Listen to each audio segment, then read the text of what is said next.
Hello students, good morning to all of you. So मैं आपके साथ डिस्कस करने जा रहा हूँ काइनेमेटिक्स का एक प्रॉब्लम जो कि है कांस्टेंट मोशन प्रॉब्लम। सो कांस्टेंट मोशन प्रॉब्लम्स में कांस्टेंट का मतलब क्या है कि जब किसी बॉडी के या किसी सिस्टम के वन ऑफ द पार्ट का मोशन दूसरे पार्ट के मोशन के ऊपर डिपेंडेंट रहता है, that is called constant.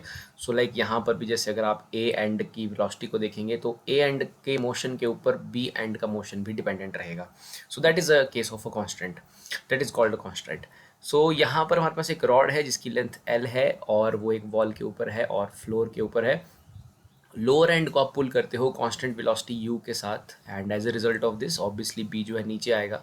Find the velocity of end b when the rod makes an angle theta with the horizontal. तो ऐसे क्वेश्चंस में जब भी आपको वेलोसिटीज़ को रिलेट करना है एक एंड की वेलोसिटी दूसरे एंड की वेलोसिटी के साथ, सो जो एक वन ऑफ द तरीका है वो ये है कि आप सबसे पहले इनके डिस्प्लेसमेंट्स को रिलेट कर लीजिए और वहाँ से आप उनके वेलोसिटीज़ को फाइंड आउट कर सकते हैं। देखिए अभी ये डिस्टेंस x पर है, तो अगर मैं a एंड की वेलोसिटी u को लिखना चाहूँ so I can write u as dx by dt। और सिमिलरली अगर मैं एंड b के वेलोसिटी को लिखना चाहूँ so velocity of end b मैं लिख लूँगा it is like dy by dt, okay, because now it is at distance y and this y is decreasing, so we put a negative sign there because as x increases y decreases, so this is the velocity b, velocity of end b। तो ये हमें निकालना है यहाँ पर। बाकी यहाँ पर अगर आप देखें ध्यान से तो जो रिलेशन है यहाँ पर x और y के बीच में वो क्लियर कट हमें दिख रहा है। Like we can write L square, L is the length of rod, it can be written as x square plus y square. Simply we have a triangle there, L square is equal to x square plus y square. Then we differentiate this equation, we will differentiate this equation with respect to time. इसको time के साथ हम differentiate करेंगे तो हमें जो मिलेगा this is a constant, इसका डिफरेंशिएशन जीरो आ जाएगा और एक्स स्क्वायर का डिफरेंशिएशन रहेगा 2x into d x by d t और सिमिलरली वाई स्क्वायर का रहेगा 2y d y upon d t. So ये हमारे पास डिफरेंशिएशन के बाद आ रहा है।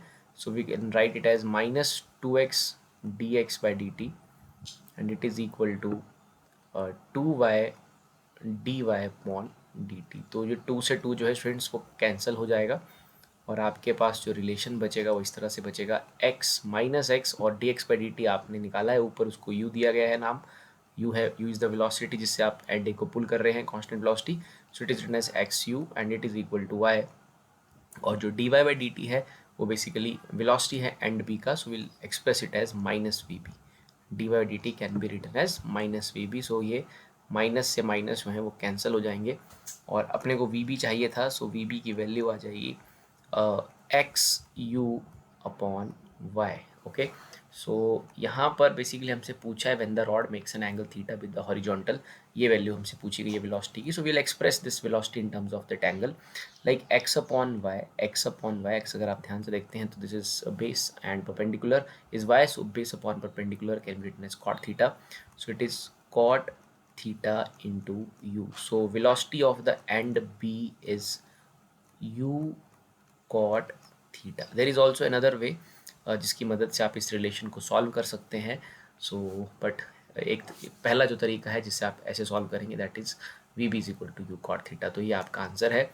Thank you very much.